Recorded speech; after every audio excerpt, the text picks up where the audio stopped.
Do you want cheese?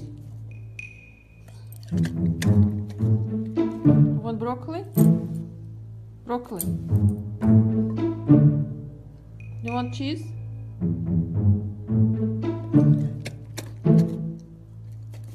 Want carrot? No?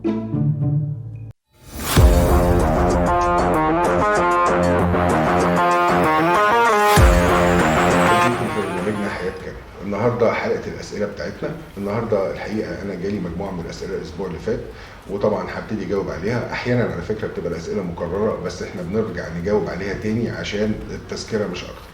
طيب دلوقتي في ناس كلمتني قالت لي يا هشام انا كلبي بيتدلع جامد جدا في الاكل، يعني الدراي فود بيتدلع فيه، الفريش فود ايفن بعد ما ابتديت اعمل له اصناف مختلفه ابتدى يتدلع. طيب انا مش عارفه احل المشكله ومش عارفه اعمل ايه مع الكلب بتاعي، الكلب بتاعي مطلع ايه؟ طيب اول حاجه بنقولها ان انت لو ابتديت تعرض على الكلب مجموعه من الانواع من الاكل، اللي هيحصل ان هو بقى عنده منيو.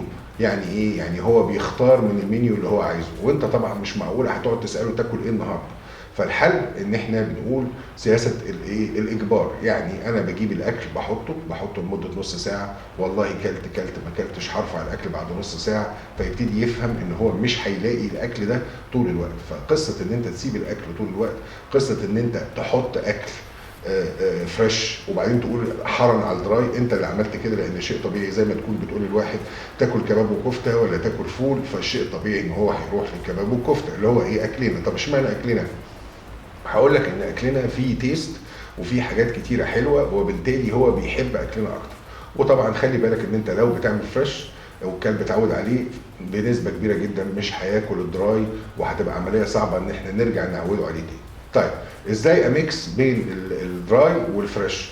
بسيطه خالص، ممكن تروح تشتري جناحه من الفرارجي وبعدين تخلي حد يسلقهم لك وتطلع اللحم منهم، هيبقى عندك علبه مليانه عباره عن لحم. تضرب اللحمه دي في الكبه، هتفضل عندك علبه فيها عباره عن كميه فراخ كتيره جدا مضروبه زي الباودر كده. تمام. كل اللي هتعمله هتحط طبق دراي، حبه ميه دافيه عليه، حبه فراخ من العلبه دي، كبشه ايد، وتروح خالط ده على ده وتحطه له، هيبتدي الكلب ياكل لانه شامم فيه ريحه الفراخ. لكن مهم جدا ان انت تخلط عشان خاطر ان الكلب ما يقدرش يطلع الفراخ من الدراي مع شويه الميه اللي بيتحطوا. تاني كان بيسالوني على الاجهزه التعويضيه، ان في كلب عندي ايده مقطوعه وان انا عايز اعمل له جهاز تعويضي. الحقيقه ان انا كنت قريت خبر من فتره ان في فعلا حد عمل جهاز تعويضي للكلب، ولكن مش ناس كتير. طيب حسب الجهاز التعويضي، الجهاز التعويضي مثلا لو الكلب فاقد رجليه اللي ورا، في ناس بتعمل العجله وممكن تعملها عند حداد، بتاخد الديزاين من على الانترنت وتروح لحداد وتقول له انا عايز عجلتين بالشكل ده، وتروح عاملها له وبتتفصل.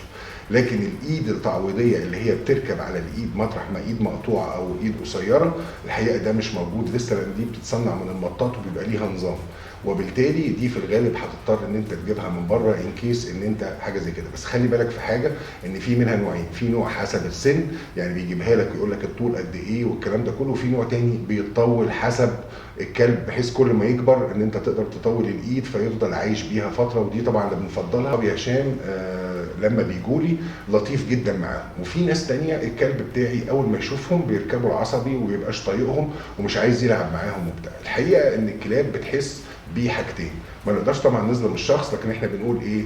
اعرف صاحبك وعلم عليه. يعني ايه بقى الكلمه دي؟ يعني احيانا فعلا لما كلبك بيكون حد ما بيحبوش، حاجه من الاثنين الحقيقه دي اللي احنا لقيناها.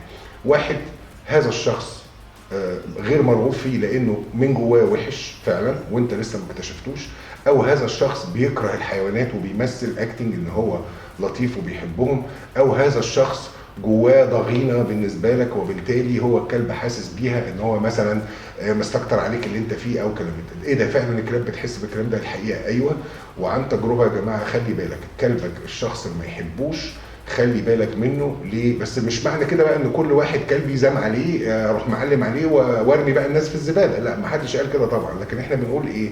لا، علم عليه بمعنى ايه؟ خد حذرك واعرف السبب بتاع السلوك ايه. قد يكون ممكن قدامك يطبطب على الكلب، وبعدين لما انت تقوم يقول له امشي من هنا مش عارف ايه بتاع، فاهم ازاي؟ فيبتدي الكلب يحس ان هو بوشين، ويبتدي الكلب ياخد منه موقف. كلبي كام مره في الاسبوع؟ الحقيقه اللي احنا بنقوله لازم تخرج كلبك كل يوم لو قدرت. المينيمم هو 3 ايام في الاسبوع، والثلاث ايام دول لازم ما يقلوش عن 45 دقيقه، لان احنا لو قلنا نص ساعه بنضربهم في 7، فبنقول 45 دقيقه في 3 يا دوبك هو ده اللي يطلع طاقه الكلب. الحاجه الثانيه المهم كمان الطاقه الذهنيه، يعني انت لو حتى قاعد في البيت لازم تشغل دماغ كلبك بالكوره، بتريت، بتراجع معاه الاوردرز، عشان تعمل ارهاق للفكر، ما يبقاش هو بيفكر مع نفسه في اللي هو عايزه وانت مالكش سيطره عليه.